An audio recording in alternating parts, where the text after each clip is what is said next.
Hi గారు, welcome to our channel. ప్రస్తుతం మనతో పాటు దాము బాలాజీ గారు, సీనియర్ జర్నలిస్ట్, వారితో ఒకసారి మాట్లాడదాం. సార్ నమస్కారం సార్. నమస్తే. సార్, పవన్ కళ్యాణ్ గారి ఓజీ మూవీ ప్రమోషన్ పేరిట అని చెప్పేసి ఇద్దరు శ్రీలంకకు చెందిన వాళ్ళు హైదరాబాద్ సాఫ్ట్వేర్ ఎంప్లాయీని మోసం చేశారు, అతని దగ్గర డబ్బులు బాగా గుంజేశారు అని చెప్పేసి వార్తలు వినిపిస్తున్నాయి సార్. అసలు ఇష్యూలో ఏం జరిగింది, ఎలా మోసపోయారు, ఎవరు మోసం చేశారు, మరి పవన్ కళ్యాణ్ గారి మూవీకి దీనికి సంబంధం ఏంటి సార్, మీరేం చెప్తారు? అంటే ఇప్పుడు ఆన్లైన్ మోసాలు, సోషల్ మీడియా మోసాలు రకరకాలుగా పెరిగిపోయినాయి. ఇదొక విచిత్రమైన మోసం. నేను ఈ మధ్యకాలంలో ఇట్లాంటి మోసం వినలేదు. ఇదొక విచిత్రంగా ఉంది. దీన్ని గురించి ఇంకా నాకు చాలా డౌట్లు అయితే ఉన్నాయి. బట్ ఇప్పటివరకు అందుతున్న సమాచారం మేరకు ఏంటంటే ఉద్యోగి పేరు కూడా ఇవ్వట్లేదు, పాపం సిగ్గుపడుతున్నట్టు ఉన్నాడు అతను. సో ఒక ప్రైవేటు ఉద్యోగి, ప్రైవేట్ కంపెనీలో పనిచేసే ఉద్యోగికి క్యాసినోలో వెళ్ళి అక్కడ గ్యాంబ్లింగ్ ఆడే అలవాటు ఉంది. గోవాకి వెళ్ళి చాలామంది మన తెలుగు వాళ్ళు, ఆ మధ్య కూడా ఒక ఫ్రెండ్ చెప్తున్నాడు, ఎక్కడ చూసినా అక్కడ క్యాసినోలో తెలుగు వాళ్ళే ఉన్నారు సార్ మొత్తం అని. సో మనోళ్ళు బాగా వెళ్తున్నట్టుగా ఉన్నారు గోవాకి, క్యాసినోలకి. అది క్యాసినో అనేది కూడా ఒక అడిక్షన్, గ్యాంబ్లింగ్ అనేది అడిక్షన్ మనకు తెలుసు. పైగా అక్కడ డ్రగ్స్ కూడా బాగానే దొరుకుతాయి. కొంత అమ్మాయిల వ్యవహారం ఉండే వాళ్ళకి అమ్మాయిలు కూడా దొరుకుతారు. సో మందు ఇంకా చెప్పాల్సిన అవసరం లేదు. వీటన్నిటి రీత్యా అక్కడ గోవాలో ఉంటుంది. అయితే ఈ మధ్య కూడా ఒక తెలుగు అతన్ని చంపేశారు అక్కడ హోటల్లో. క్రైమ్ పెరిగింది. అందువల్ల కూడా గోవాలో టూరిజం కూడా బాగా దెబ్బతినింది లేటెస్ట్గా. బట్ ఇదేంటంటే ఈ ప్రైవేటు సంస్థ ఉద్యోగి గోవాలో క్యాసినో ఆడుతున్నప్పుడు అతనికి శ్రీలంక నుంచి ఇద్దరు పరిచయం అయ్యారు. ఒక అతని పేరు ఉదయరాజ్, ఇంకొక అతని పేరు వివేక్. వీళ్ళిద్దరూ పరిచయం అయ్యి ఇతనితో కలిసి మందు కొట్టడం, వాళ్ళే కొంత ఖర్చు పెట్టడం, ఇవన్నీ చేశారు. సో మందు పోయడం ఇట్లాంటివి. దాంతో మనోడు వాళ్ళకి బాగా అట్రాక్ట్ అయ్యాడు. రెండోది ఏంటంటే డబ్బులు రకరకాలుగా సంపాదించవచ్చు, బ్రహ్మాండమైన స్కీమ్ మా దగ్గర ఒకటి ఉందని అతన్ని చెప్పారు. సో ఇతనికి ఆల్రెడీ మరి క్యాసినోలో ఏమన్నా డబ్బులు పోగొట్టుకున్నాడా లేదో తెలియదు, కానీ మొత్తానికి డబ్బులు సంపాదించవచ్చు అంటే ఇతనికి వాళ్ళ మీద నమ్మకం ఏర్పడింది. దాంతో వాళ్ళు ఒక స్కీమ్ చెప్పారు. ఆ స్కీమ్ ఏంటంటే, మేము పెద్ద సినిమాల ప్రమోషన్లు చేస్తుంటాము, online detail promotions, detail marketing మాది పెద్ద ఎత్తున ఉంది. సో మాకు ఇప్పుడు డబ్బులు డెఫిషియన్సీ ఉంది. వాళ్ళు ఏంటంటే ముందు పబ్లిసిటీ చేసినాక కానీ మనకు డబ్బులు రావు. అయితే మాకేందంటే మేము దీంట్లో మంచి ప్రాఫిట్స్ ఉన్నాయి, డబ్బులు ఉంది. సో నువ్వు నాకు ఫ్రెండ్ అయినావు కాబట్టి నీకు ఒక ఆపర్చునిటీ ఇస్తున్నాము. అదేంటంటే నువ్వు ఒక 20 లక్షలు పెట్టగలిగితే నీకు డబ్బులు వస్తుంది, 40 లక్షలు డబ్బులు మీకు ఇస్తాము అని చెప్పారు. ఫస్ట్ సుజిత్ది పవన్ కళ్యాణ్ సినిమా ఓజీ చూపించి దానికి సంబంధించిన పబ్లిసిటీ మెటీరియల్ అంతా కూడా చూపించి దానికి అగ్రిమెంట్లు అలాంటివి ఏదో చూపించారు ఇతనికి. ఇలాగ మాకు వచ్చింది, మేము వాళ్ళ సంస్థతో అగ్రిమెంట్లు కూడా చేసుకున్నాం, ఆల్రెడీ స్టార్ట్ చేసాము పబ్లిసిటీ వర్క్. సో మాకు కానీ కొంత ఫండ్స్ ప్రాబ్లం ఉంది, మేము డైవర్ట్ చేస్తున్నాం రకరకాల ఫండ్స్, నువ్వు కానీ కొంత పెట్టగలిగితే నీకు డబ్బులు ఇస్తామని చెప్పారు. ఇతను నమ్మి 20 లక్షలు ఇచ్చాడు. వాళ్ళు ఏం చేశారంటే 2 సార్లుగా ఈ అబ్బాయికి అకౌంట్కి 25 లక్షలు ట్రాన్స్ఫర్ చేశారు. బాగా జరిగింది, మనకి డబ్బులు వచ్చాయి అని. కానీ డబ్బులు ఇస్తామన్నారు కదా, అది రాలేదు. ఈ సినిమాలో రాలేదు. అమరన్ సినిమా ఇది వచ్చి అమరన్ సినిమా అనమాట. ఓజీకి కొద్దిగా లేట్ అవుతుంది. ఈ లోపల అమరన్ సినిమాకి అర్జెంటుగా కావాలని చెప్పి తన దగ్గర 20 తీసుకున్నారు. మళ్ళీ ఇతనికి 25 ఇచ్చారు. అంటే 5 లక్షలు తక్కువ టైంలోనే ఇతనికి లాభం వచ్చింది. దాంతో ఇతనికి ఆశ కలిగింది, ఓహో వీళ్ళు నమ్మకంగా ఇస్తారు, సో వీళ్ళకి డబ్బులు ఎక్కువ ఇస్తే ఇంకా మనకి ఎక్కువ వస్తుంది. డబ్బులు అని చెప్పారు కానీ డబ్బులు అంత రాలేదు, దీంట్లో 5 లక్షలు మాత్రం వచ్చింది, నెక్స్ట్ ప్రాజెక్ట్లో ఇంకా ఎక్కువ వస్తుందని చెప్పారు. వీడు 20 పెట్టి 25 1 మంత్ లోపలే వచ్చేసరికి తను ఇంకా దేంట్లో కూడా ఇంత రిటర్న్ రాదు కాబట్టి ఇతను ఏం చేశాడంటే మళ్ళీ అడిగారు వీళ్ళు, పుష్ప 2కి, కంగువాకి, ఇవన్నీ కూడా మనకి పబ్లిసిటీ వచ్చింది అని చెప్పి మళ్ళీ సేమ్ పద్ధతిలో నమ్మించి డబ్బులు అడిగారు. దాంతో ఇతని దగ్గర ఉన్న గోల్డ్, ఇల్లు అన్నీ అమ్మేశాడు. ఇల్లు ఉంటే ఇల్లు కూడా అమ్మేసి దాదాపు 1,34,00,000, ఒకసారి 76 లక్షలు, ఒకసారి 58 లక్షలు, 2 దఫాలుగా వాళ్ళకి ఇచ్చేశాడు. వాళ్ళు ఏంటంటే ఇంతకుముందు ఇచ్చినంత వేగంగా రిటర్న్ ఇవ్వాల. అది పెట్టండి, ఇది కావాలని మొత్తానికి అతన్ని ప్రెజర్ చేసి ఆ, పెట్టించేశారు. 76 లక్షలు ఒకసారి, 55 లక్షలు, మొత్తం 1,34,00,000 అతను వీళ్ళకి ఇచ్చాడు. దాన్ని వీళ్ళు స్వాహా చేసి కనబడలే. ఇతను ఫోన్లు చేస్తే తీయడం మానేశారు. సో ఇతను ఏం చేయాలి, వాళ్ళు ఎక్కడ ఉంటారో శ్రీలంక బ్యాచ్. దాంతో ఇతను మోసపోయాడని గ్రహించి అతను వచ్చి సిసిఎస్ సెంట్రల్ క్రైమ్ స్టేషన్లో కంప్లైంట్ ఇచ్చాడు. సో ఇది బేసిక్గా అతని స్టోరీ.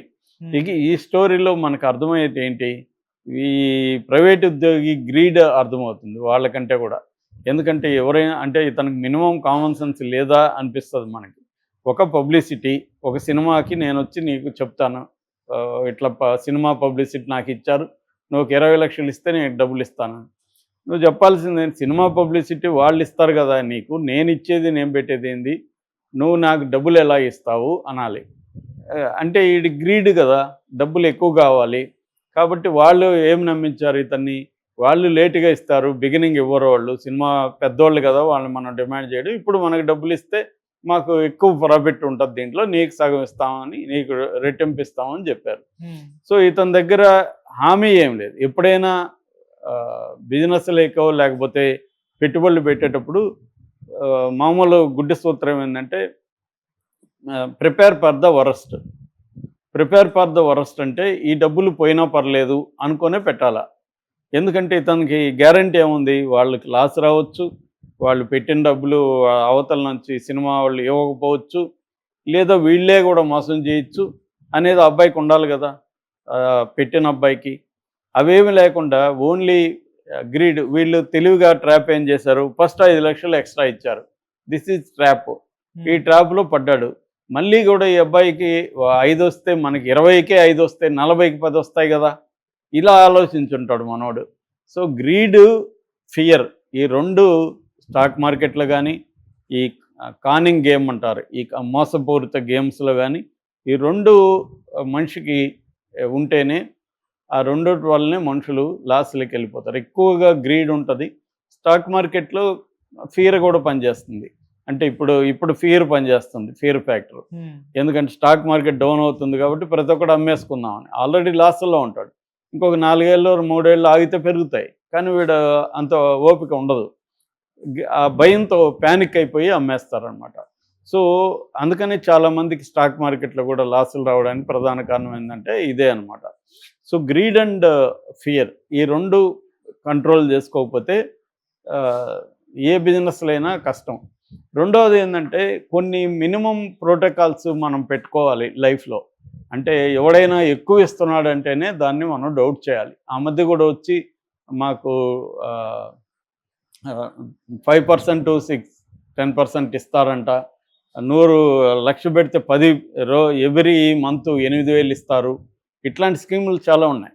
సో అవి మనకు కూడా చెప్తారు నమ్మి, వచ్చిందని కూడా చెప్తారు. వస్తుంది. ఇప్పుడు నేను 1 లక్ష నీకు ఇచ్చాను, నువ్వు దాంట్లో 4 నెలలు ఇచ్చావు అనుకో, 4 నెలలు ఎంత అయింది, 32,000, 4 నెలలు నాకు ఇస్తావు, 32,000 వస్తే నీకు ఇంకా 68,000 మిగులుతుంది కదా. 4 నెలలు ఇస్తావు కాబట్టి నేను 10 మందికి చెప్తాను, 4 వరుసగా ఇస్తున్నారబ్బా నీట్గా అని, వాళ్ళు కూడా పెడతారు. సో ఇవన్నీ అయినాక ఈ 4 నెలలు 5 నెలలు నువ్వు నాకు బై చెప్తావు, గుడ్ బై చెప్తావు. అంటే ఒక 50,000 లెక్కేసుకుంటావు, ఈ 1 లక్షలో వీడికి 50,000 ఎంతో రిటర్న్ ఇచ్చేద్దాం నెల అనుకొని ఫిక్స్ చేస్తావు. అలాగే నేను ఒక 10 మందికి చెప్తా కదా, 10 మందిలో 5 మంది అన్నా చేరుతారు కదా, ఇంకొక 50,000 నీకు వస్తుంది కదా, 5 లక్షలు వస్తుంది కదా. ఇది స్కీమ్ అనమాట. ఇదంతా కూడా ఏంటంటే గ్రీడు.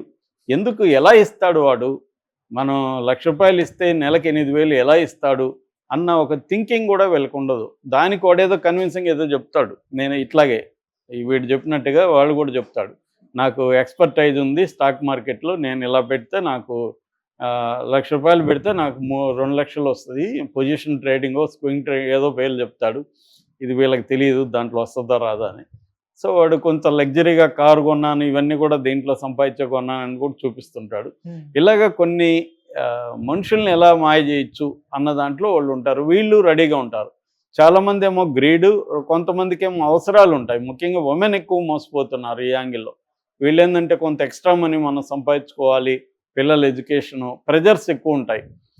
రెండోది లగ్జరీస్ కూడా అలవాటు అవుతారు. సో వీటన్నిటికీ డబ్బులు మామూలు శాలరీస్లోంచి రాదు. అందువల్ల వీళ్ళు ఏం చేస్తారంటే ఎక్కువ రిటర్న్స్ వచ్చేవి ఆలోచిస్తారు. మనోడికి ఆల్రెడీ క్యాసినో పిచ్చి ఉందంటేనే అర్థమవుతుంది తన పరిస్థితి. సో ఇలాంటి వాళ్ళు మోసపోవడంలో విచిత్రం ఏం లేదు. ఇలాంటి వాళ్ళ మీద మనం సింపతి కూడా చూపించాల్సిన అవసరం ఏం లేదు. కానీ మోసగాళ్ళు ఎలా ఉంటారనే దగ్గర బేసిక్ కొన్ని రూల్స్ని ఫాలో అవ్వాలి. ఎవడైనా మనకి ఎక్కువ ఇంట్రెస్ట్ ఇస్తున్నాడంటే you have to doubt him. ఎందుకు ఎక్కువ ఇంట్రెస్ట్ ఇస్తాడు? సో నువ్వు గ్రీడ్తో వాడి ట్రాప్లోకి పడిపోకూడదు. తర్వాత గ్యారంటీ ఏంటి? వాడు ఇవ్వకపోతే నువ్వేం చేసుకోగలవు వాడిని? వాడు ఎగ్గొట్టచ్చు, హ్యూమన్ బీయింగ్ ఎగ్గొట్టచ్చు, వాడు చనిపోవచ్చు, వాడు నష్టాలు ఆ మధ్య కూడా చెప్పాను ఒకసారి కూడా, ఒక ఆంధ్రప్రదేశ్లో ఒక టౌన్లో 400 కోట్లు రకరకాలుగా వసూలు చేసి రియల్ ఎస్టేట్ చేస్తున్నట్టు చేసి అతను దివాళా తీసి అజ్ఞాతంలో వెళ్ళిపోయి, నాకు తెలిసిన అతనిది కూడా 8 కోట్లు ఉంది దాంట్లో. అందులో ఇంకా నాకు తెలిసిన 2-3 ఫ్రెండ్స్ 30 లక్షలు 40 లక్షలు ఈ వ్యక్తిని నమ్మి వీళ్ళు ఇచ్చారు. ఎక్కడా కూడా కొలేటరల్ సెక్యూరిటీలు కానీ ఏమీ లేవు. సో ఇది జరుగుతుందన్నమాట. మనం డబ్బులు ఒక 50 లక్షలు ఒక మనిషిని నమ్మి ఏమీ లేకుండా పెడుతున్నామంటే ఆ మనిషి నమ్మకస్తుడే కావచ్చు, ఆ మనిషి లాస్ అవ్వచ్చు, లేదా ఆ మనిషి చనిపోవచ్చు, ఇంకోటి జరగచ్చు. అప్పుడు నీకు గ్యారంటీ ఏమన్నా ఉందా? ఏదన్నా జరిగితే అంటువాడు జరిగితే నీకు గ్యారంటీ ఉందా? పోయినా పర్లేదు 50 లక్షలు అనుకుంటే ఓకే ఫైన్. అట్లాంటప్పుడు కేసులు పెట్టకూడదు ఇంకా.